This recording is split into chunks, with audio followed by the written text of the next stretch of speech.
Making America great again must begin with making America strong and making America safe again. We have to make it safe. It's not safe. Our country is in such trouble. Under my leadership, the world's thugs and villains and killers and savages were in retreat and running scared. They were running scared.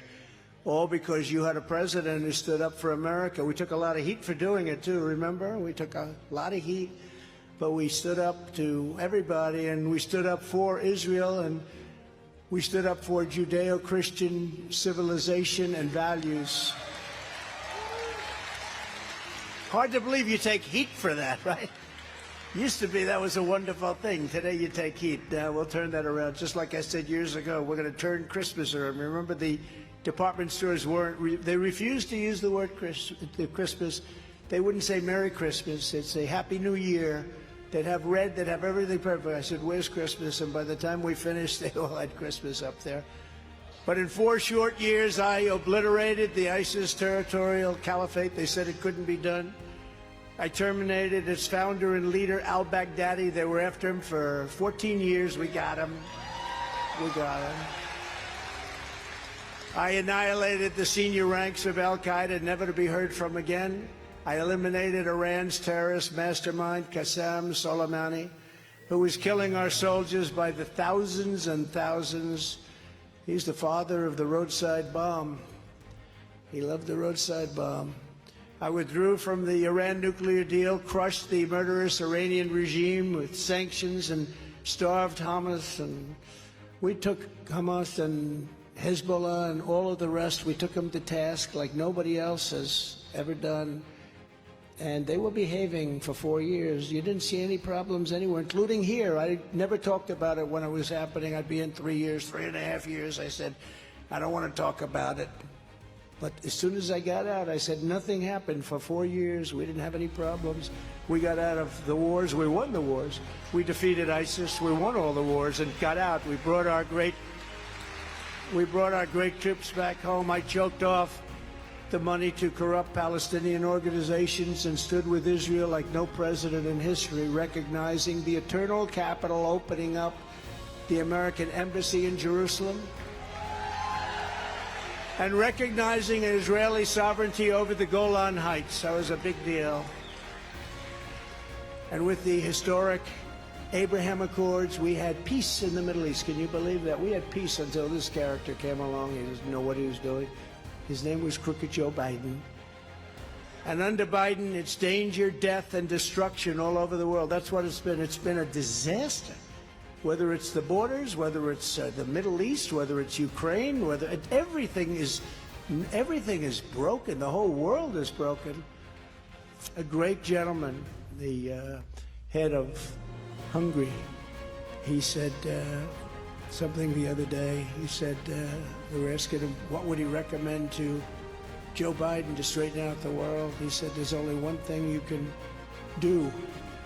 Only one thing. Put Trump back, he said. You better put Trump back. That's Viktor Orban. Everybody heard of him? He's probably the strongest leader.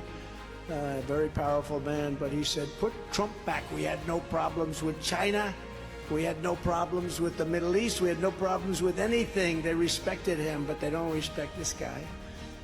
We have war in Europe and war in the Middle East because we have the weakest and most incompetent president in American history. You know, I used to be much easier on him. Then I got indicted. I said, now it's time to play hardball. They indicted me for nothing. They indicted me because I attacked an election that was rigged and stolen.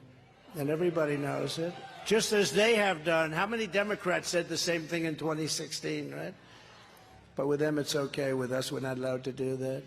The heinous attacks on Israel this month would never have happened if I was your president. Zero chance of that happening. When I left office, Iran was weak, broke, and desperate to make a deal. They were ready to make a deal. We would have had a deal within 2 weeks after the election. I told other nations, including China, that if you buy oil from Iran, you can't do business in the United States. I said, I'm going to tariff the hell out of you if you buy oil, but you're just not going to do business in the United States. Every single nation complied. They didn't buy any oil. Iran's terrorist regime was bankrupt. It was hemorrhaging money and could barely pay the salaries of the radical Islamic thugs. Couldn't pay. They had no money. I hammered them. In fact, today there was a big article. With Trump, Iran was broke. With Biden, Iran is rich and powerful. It's very simple. He let them all go back, and they're selling more oil than almost anybody in the world. I hammered Iranian oil exports down to record lows. They've never seen anything like it. But then Biden came in, loosened my sanctions. He took some of the sanctions off, actually, and today Iran is producing more than 3 million barrels a day. That's a lot of money. They got so much money. Iran went from bleeding money, having no money under me, to raking in $100 billion a year under crooked Joe Biden. And on top of that, Biden gave them $6 billion for hostages. Remember that? 5 and 5. I said, oh, finally. Usually it's like, 10 and 1. So 5 and 5. I said, they said, well, there's one other thing. What? They get $5 billion. I said, that doesn't sound so good, does it? So they get 5 plus $5 billion. $5 billion. Does anyone know $5 billion? That's a lot of money.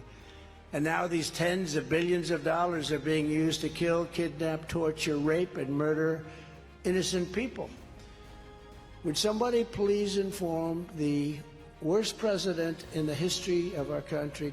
For more coverage of President Trump's road back to the White House, please smash the subscribe button and don't forget to like the video. We really appreciate it. Thanks for watching the America Truth Channel.